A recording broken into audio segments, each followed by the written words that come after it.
In January 2013, the body of 42-year-old Clint Harrington was discovered in the grand hallway of his mansion in Highland Ridge, an affluent neighborhood in Dallas, Texas. The investigation that followed unraveled a twisted web of betrayal, obsession, and greed. It began months earlier, in the fall of 2012, when Melissa Harrington, Clint's glamorous wife of 15 years, crossed paths with their enigmatic neighbor, Jack Burnett. The series of events that followed would shatter the facade of their perfect life and culminate in a shocking crime that left the community reeling. In the early hours of January 1, 2013, at exactly 3:14 a.m., a chilling 911 call pierced the quiet night of Dallas's affluent Highland Ridge neighborhood. Melissa Harrington, the caller, was frantic, her voice trembling and breaking as she described what she claimed was a terrible accident. She told the dispatcher that her husband, Clint Harrington, was on the floor and bleeding. But the full weight of what she was saying didn't hit until first responders arrived at the Harrington estate. The Harrington mansion, an elegant symbol of wealth and status, was eerily quiet when the police pulled into the driveway. Its towering windows reflected the faint glow of the post-party fireworks still lighting the distant horizon. Inside, the scene was one of stark contrast. Lavish remnants of a grand New Year's Eve celebration cluttered the space, half-empty champagne glasses, crushed confetti underfoot, and expensive hors d'oeuvres untouched on silver trays. Yet, in the middle of this extravagance, the gruesome reality of death took center stage. Clint's body lay sprawled in the marble-tiled hallway, the front of his designer tuxedo stained deep red from a single gunshot wound to the chest. Beside him, on the floor, was a silver revolver, its polished surface glinting under the flickering chandelier light. The chaos of the hallway suggested a struggle: overturned furniture, a shattered champagne flute near Clint's hand, and faint scuff marks that indicated movement leading up to the moment the gun went off.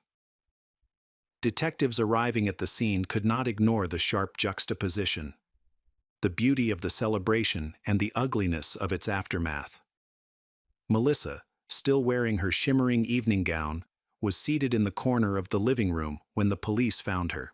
She looked disheveled, her makeup smudged from tears that hadn't stopped since her frantic call. Witnesses later said she was shaking uncontrollably, clutching a glass of water that one of the officers had handed her. Though Melissa repeatedly insisted it had been an accident, her vague answers and inability to recall the exact events of the night raised immediate red flags. The investigation began almost as soon as Clint's body was removed from the house. Detectives took their first steps into reconstructing the timeline of the party, a grand, meticulously planned event that had been the talk of the neighborhood for weeks. Over 50 guests, including friends, business associates, and neighbors, had been invited. By all accounts, the Harringtons had appeared to be the perfect hosts, their outward smiles betraying no sign of what would come. One guest stood out almost immediately: Jack Burnett, a charming but divisive figure who had only recently moved into the neighborhood. Jack had attended the party alone, and though his invitation had been extended as a polite gesture, Clint was reportedly uneasy about his presence. A successful businessman and fiercely protective of his reputation, Clint was said to have clashed with Jack in the past over petty neighborhood disagreements. To some, Jack was a harmless flirt and socialite, but to Clint, he was trouble waiting to happen. By January 2, 2013, investigators had begun piecing together accounts from the night of the party. Witnesses spoke of a rising tension that had overshadowed the festivities. Many remembered Clint growing visibly agitated as the night wore on. Several guests recalled hearing raised voices coming from the study, where Clint, Melissa, and Jack were briefly seen together. Though the exact words exchanged weren't clear, one thing was certain: Clint and Jack had argued, and Melissa had been caught in the middle. Surveillance footage from the Harrington estate provided investigators with additional context. By January 5, 2013, detectives reviewed clips that showed Clint and Jack standing on the back patio shortly after midnight, their body language suggesting a confrontation. Melissa joined them soon after, her hurried movements and frantic gestures indicating that she was trying to de-escalate the situation. Minutes later, all three were seen walking back into the house. That was the last time Clint was captured alive on camera. Melissa Harrington's behavior in the days following the murder only deepened suspicions. On January 8, 2013, police brought her in for questioning. From the start, it was clear that Melissa was struggling to hold herself together. She appeared disoriented, repeatedly contradicting herself when asked about the sequence of events leading up to Clint's death. At times, she claimed she hadn't seen Clint and Jack arguing. Then, moments later, she admitted she had tried to break up their fight. Her erratic responses were coupled with a defensive attitude whenever detectives pressed her on her relationship with Jack Burnett. Though Melissa insisted the shooting had been accidental, perhaps a misfire during a struggle for the gun, her account lacked crucial details. Why had the gun even been drawn in the first place? And why had no one else at the party heard the altercation? Neighbors who stayed late at the party mentioned Melissa disappearing for stretches of time, her whereabouts unclear in the lead-up to Clint's death. By now, media outlets had caught wind of the case, and theories began swirling. Reporters speculated about Clint's business dealings and whether the murder might have been related to his cutthroat reputation. Others hinted at the Harringtons' troubled marriage, suggesting that jealousy, greed, or betrayal could have been a motive. But most pointed their fingers at the enigmatic Jack Burnett, whose name seemed to come up in every retelling of the night's events. The investigation had only just begun, yet the pieces were already falling into place. A shattered marriage, an uninvited guest, and a gunshot that ended one life while unraveling the lives of everyone connected to it. Fall 2012 marked a significant shift in Melissa Harrington's otherwise carefully constructed life.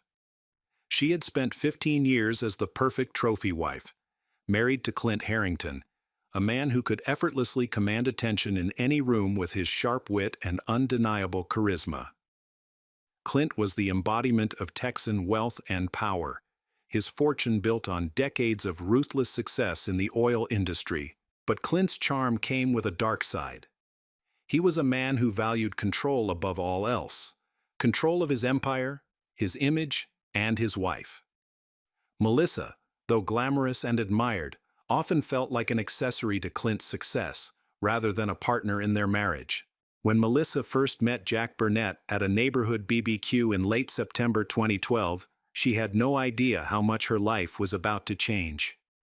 Jack was different from the other men in Highland Ridge.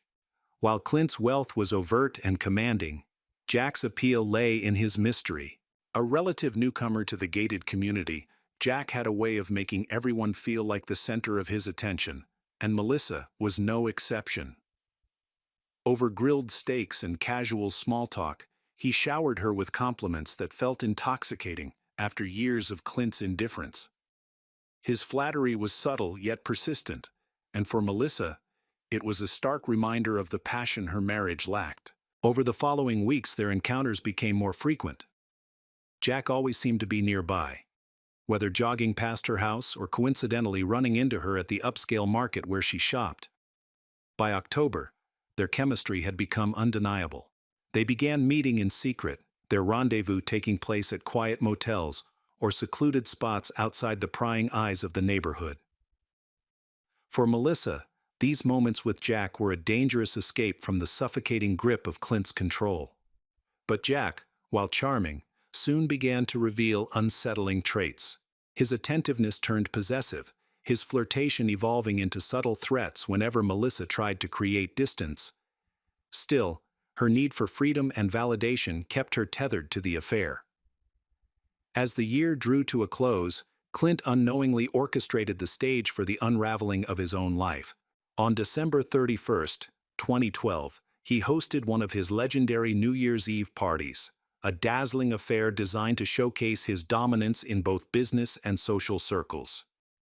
The Harrington estate was transformed into a scene straight out of a luxury magazine, complete with glittering lights, a live jazz band, and the finest champagne money could buy.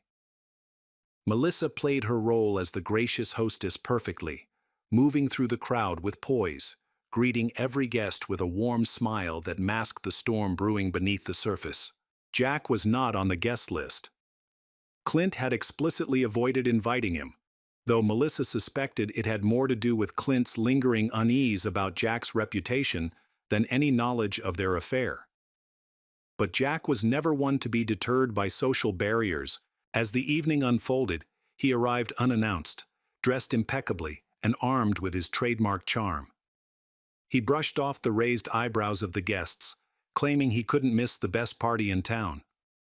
Melissa's heart sank the moment she saw him walk through the grand entryway. She had begged him to stay away, warning him that Clint's temper was easily provoked. But Jack's expression made it clear that he had no intention of staying on the sidelines.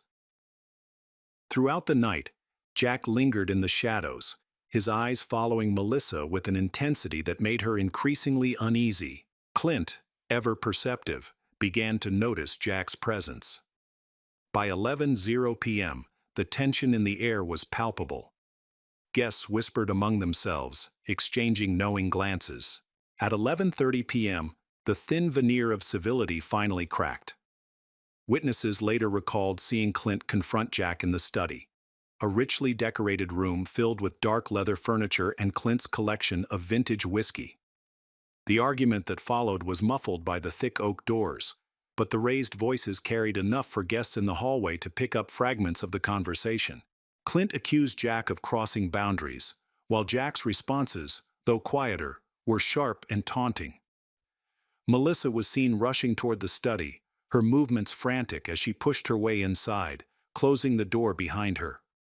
No one could say for sure what happened during those tense minutes in the study, but by the time the three of them emerged, the atmosphere had shifted. Clint's face was flushed with anger, and Melissa looked as though she might burst into tears. Jack, however, wore a calm, almost smug expression that seemed to taunt Clint further. The three of them separated, but the damage was done. Clint's need for control had been challenged in front of his peers, and Melissa's carefully maintained facade was beginning to crumble. As midnight approached, the partygoers gathered outside to watch the fireworks display that Clint had arranged as the grand finale. But Melissa and Clint were notably absent. Witnesses last saw the couple near the main hallway, their body language tense and confrontational. Melissa's gestures were animated, as though she were pleading with Clint to calm down, while Clint's posture was rigid, his anger barely contained. At the same time, Jack lingered nearby, watching the exchange with an unreadable expression. When the clock struck 12, the night erupted in a symphony of fireworks and cheers. Yet inside the Harrington estate, the celebration took a dark and irreversible turn. A single gunshot shattered the moment, its sharp crack cutting through the music and laughter like a knife. Guests froze, their faces turning toward the house in confusion and fear. Moments later, Melissa stumbled into the living room, her face pale and her hands trembling. The partygoers quickly realized that the source of the gunshot had been no celebratory firework. By the time the first responders arrived, the party had descended into chaos. Guests whispered in hushed tones, speculating about what had just happened. Some rushed to leave, eager to distance themselves from the unfolding scandal, while others stayed behind, their morbid curiosity keeping them rooted in place. Outside, the fireworks continued to explode, painting the night sky with brilliant colors that felt almost mocking against the grim scene inside. December 31, 2012, would be a night that no one in Highland Ridge would ever forget. The investigation into Clint Harrington's death quickly became the talk of Highland Ridge. The whispers of betrayal, jealousy, and manipulation only intensified as the police began to piece together the puzzle of what happened that fateful New Year's Eve. By January 2, 2013, detectives had collected initial forensic evidence, witness statements, and fragments of a story that seemed to shift, depending on who was telling it. The case was anything but simple. Detective Carla Ramos, a seasoned investigator known for her meticulous nature, immediately recognized that this was no random act of violence. The scene spoke of raw emotions, the kind that boiled over into chaos. The gun, a silver revolver, was the first clue. It had been left near Clint's body, smeared with blood and fingerprints. Forensics revealed two sets of prints on the weapon. Melissa's, which was expected given her claim that she had tried to take the gun from Clint during an argument, and another partial print belonging to Jack Burnett. This single piece of evidence placed Jack at the heart of the crime scene, but it also raised a critical question. Why had Jack been near the gun? Gunpowder residue was found on Melissa's hands, and though she insisted it was from her attempt to wrestle the weapon away from Clint, the presence of residue suggested she had been closer to the gun when it fired than she admitted.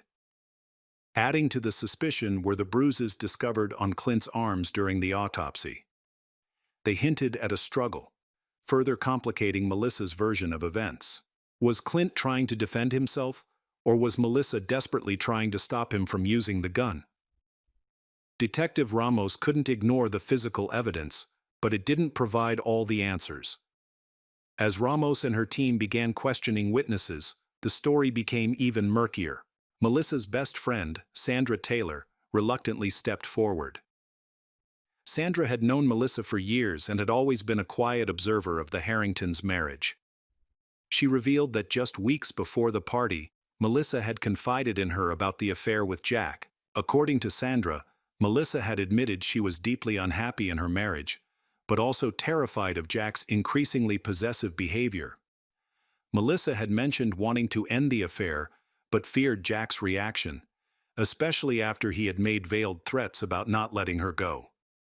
Sandra's testimony painted Melissa as a woman trapped in a volatile situation, but it also raised questions about her true intentions. Other guests at the party provided conflicting accounts. Several described Jack as erratic and unhinged, noting how he had seemed fixated on Melissa throughout the evening. One guest even recalled seeing Jack watching Clint and Melissa from the shadows, his expression unreadable but intense. However, other accounts highlighted Clint's aggressive behavior toward Melissa. Witnesses described moments when Clint had grabbed Melissa's arm tightly, his frustration spilling over in ways that made people uncomfortable. These details suggested that the tension at the party had been building long before the fatal shot was fired. Detective Ramos couldn't ignore Melissa's behavior during questioning. Her tears flowed freely, and her voice often broke when recounting the night's events, but there was something about her demeanor that felt off. Ramos noticed how Melissa's story seemed rehearsed, her words carefully chosen as if she were trying to steer the narrative. Beneath the grief, there was a subtle mix of fear and guilt that Ramos couldn't quite place. It was clear Melissa was hiding something, but whether it was to protect herself, Jack, or even Clint's memory was unclear. Jack's interview only added to the complexity of the case. When brought in for questioning, he maintained a calm, almost defiant attitude. He denied any involvement in the murder, but made no effort to hide his feelings for Melissa. Jack admitted he was in love with her and claimed he had only gone to the party to ensure she was safe. His insistence that he hadn't pulled the trigger clashed with his inability to explain how his fingerprint ended up on the gun. The more Ramos pressed, the more Jack's calm facade began to crack, revealing a man who seemed as desperate as Melissa to control the story. The investigation took a sharp turn on January 15, 2013, when an anonymous letter arrived at the police station. It was neatly typed with no indication of its sender, but its contents sent shockwaves through the case. The letter accused Melissa of orchestrating Clint's murder, claiming she had grown tired of her controlling husband and wanted to start a new life with Jack. It detailed Melissa's alleged manipulation, suggesting she had lured Clint into an argument to create the perfect storm for his demise. The letter also hinted at a financial motive, which detectives soon uncovered. Clint's will had been updated just weeks before his death, leaving his entire estate to Melissa.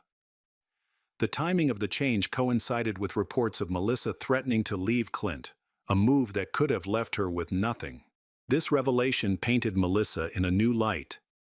Was she a victim? Or was she playing both sides, using Jack as a pawn in her plan to escape a loveless marriage and secure her future? The final blow to the fragile story came on January 20, 2013, when Jack confessed to being at the scene during the shooting. His confession was reluctant, almost tortured, as if he were grappling with the weight of his own involvement. He claimed that Melissa had pulled the trigger in a moment of rage, a claim that directly contradicted her insistence that Clint had been the aggressor. Jack's confession was both damning and incomplete. While it placed Melissa squarely at the center of the crime, it also raised new questions about Jack's role. Was he simply a witness, or had he played a more active part in the events leading up to Clint's death? By the end of January, the investigation had unraveled a web of lies, manipulation, and desperation that left even the most seasoned detectives stunned. Each piece of evidence and every conflicting testimony painted a picture of three lives colliding in a way that could only end in tragedy. But despite the mounting evidence, the truth remained elusive, buried beneath layers of deceit and raw emotion. As the case moved closer to trial, one thing was certain. The story of Clint Harrington's death was far from over. The trial of Melissa Harrington began on a cold morning in March 2013, a date that had been circled on every calendar in Highland Ridge. The courtroom buzzed with quiet anticipation, as people from the community gathered to hear the details of a case that had shaken their once peaceful neighborhood to its core. Melissa, dressed in a conservative black suit, appeared pale and gaunt, her once glamorous aura dulled by months of stress. Jack Burnett sat at a distance, his own trial pending, but his fate already intertwined with hers. From the very beginning, Melissa's defense took a bold approach. They portrayed Clint as a controlling and abusive husband, a man whose relentless need for power had driven Melissa into a corner. They argued that the events of New Year's Eve were the culmination of years of fear and repression. According to the defense, Melissa had acted in self-defense during a heated argument that spiraled out of control.